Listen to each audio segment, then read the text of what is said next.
Welcome back to Distraction. This is your guest host again, Renee Brooks, and we are almost at the end of the year. So, do we breathe a sigh of relief or do we take in a deep breath and think, oh boy, here comes another one? I don't know. I'm feeling cautiously optimistic about this year. As you heard last week, I had a super duper craptastic 2021. So, there's some relief in the thought of leaving all of that heartache behind and moving into the new year. But we also know that just like so many other things, time is a construct. So we're really not moving anywhere. We're still in the same spot. It's just a different number on the calendar. So that has some pros and some cons to it. And I kind of want to talk about the pros because we've talked about the cons a lot. We all know the cons. We know what's going on out there. We see the news. We know what's happening with politics and public health crises and everybody's mental health going down the toilet. We know. Let's talk about some things that we gained in 2021 that we can take with us and be cautiously optimistic going into 2022. For one, it is whether it's a construct or not, lots of things are constructs. The thing that lets airplanes fly is only a theory. So we don't care about that. It's a fresh start, a mental break, whatever you want to call it. We are starting over again when that clock hits midnight and we're in something and we don't know what it's going to be really. It could be more of the same. It could be breakthroughs and more wonderful things that, though they can't make up for what has happened so far, kind of reset us back to the the happiness maybe that we felt before all of these things began happening. Either way, whether it's that or not, we know because we've made it through these past few years that we've got resilience. You've done hard things. You've stayed in the house. You've volunteered. You've nursed people through a mysterious illness.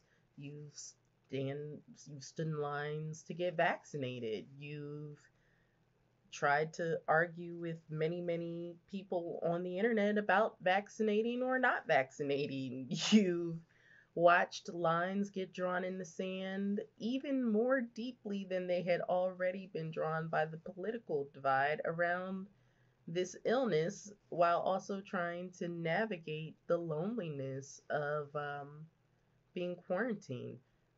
You didn't come through all of that for no reason. You've gained some resilience from that. We've also gained some creativity. You had Zoom parties and brunches and lunches and found new ways to play video games with your friends online. You created pods so that nobody else would get infected. You found new ways to grocery shop. You redecorated your house. You've done all sorts of things to make life acceptable for you and even fun despite all of this madness that's going on around us. If that's not creative, I don't know what is. So you should really be able to celebrate yourself about that. And along with that creativity came spontaneity. There's something to be said for not knowing which way which way anything is going to turn out in the sense that it has created in some of us a sense of urgency. Like, there's a chance to get together with you. I'm going to take that now. There's a chance to try something new that I haven't done before. I'm going to do that now. There is a certain fearlessness in all of this uncertainty because, I mean, one decision is just as good as the other when you don't know what the hell's going to happen anyway. So you've got some spontaneity going there and risk. And the fun thing about learning how to take risks is that when the bigger you risk, the bigger the potential reward, right? So if you were afraid to take risks before, maybe you've learned how to do that.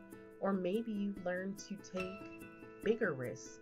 Or maybe you've learned how to risk differently. And okay, obviously, we know the bigger the risk isn't always the best. My impulsive people, throw your hands up. Sometimes we're risking too much. So be careful. Don't go out and bet the farm and then say Renee Brooks told you the bigger the risk, the bigger the reward. That's not what I meant. Don't try it. And beyond all of that, you've kept your sense of humor and you've got hope. The reason why we love the new year is because it presents a blank slate to us and we don't know what's going to happen, but we look forward to better things to come. And that's really what it's all about. I am sorry that we're all having to deal with this. It has not been easy and we've all lost a lot. But whatever we're moving forward into, I hope that it'll be better than what it was in 2021. Thank you for listening, and until 2022, we will see you soon. Have a very happy new year.